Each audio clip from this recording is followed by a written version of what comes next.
जैसे ईरान की जंग शुरू हुई है, एक सवाल आपके जहन में जरूर आया होगा कि ईरान पर तो इतने जमाने से सैंक्शंस लगी रही हैं, तो आखिरकार ईरान इस जंग को फंड कैसे कर रहा है? जवाब सुन के आपके होश उड़ जाएंगे। कहानी क्या है, आइए समझते हैं। अमेरिका ने ईरान के ऊपर सैंक्शंस लगाई, उसे स्विफ्ट बैंकिंग सिस्टम से बाहर निकाला, डॉलर की ट्रांजैक्शंस बंद की। ये सब होने के बाद ईरान को तो खाली हाथ रह जाना चाहिए था, लेकिन ईरान ने एक ऐसी गेम प्लान की जो वेस्टर्न पावर्स ने कभी सोची भी नहीं थी। ईरान ने एक एक करके पुराने जंग आलूद ऑयल टैंकर्स खरीदना शुरू कर दिए। वो ऑयल टैंकर्स जो स्क्रैप होने वाले थे, ईरान ने उनको जोड़कर एक शैडो फ्लीट बनाया। इस शैडो फ्लीट पे से वेस्टर्न इंश्योरेंस खत्म कर दी, इनके जीपीएस को बंद कर दिया और रात की तारीकी में तेल से लदे हुए ये जहाज गल्फ ऑफ ओमान में सफर करते थे और दुनिया का मुश्किल तरीन काम ship to ship oil transfer करते थे, जिससे उस नए जहाज में आने वाले तेल का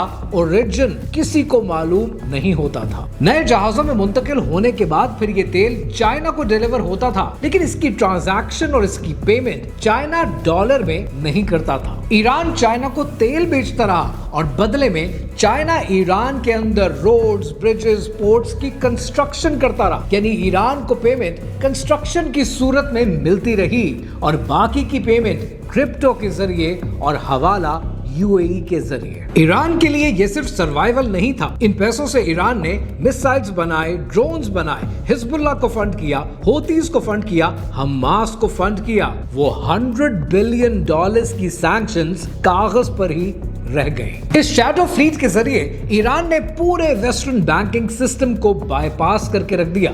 वेस्ट कहता रहा कि सैंक्शंस काम कर रही हैं, लेकिन ईरान ने पुराने जहाजों से और स्क्रैप के मेटल से $100 बिलियन की इकोनॉमी खड़ी कर दी। और सब कुछ जानते हुए भी वेस्टर्न पावर्स कुछ नहीं कर सकी, क्योंकि ship to ship oil transfer open waters में, इंटरनेशनल वाटर्स में होता था, जहां पर वेस्ट की कोई लीगल अथॉरिटी नहीं है।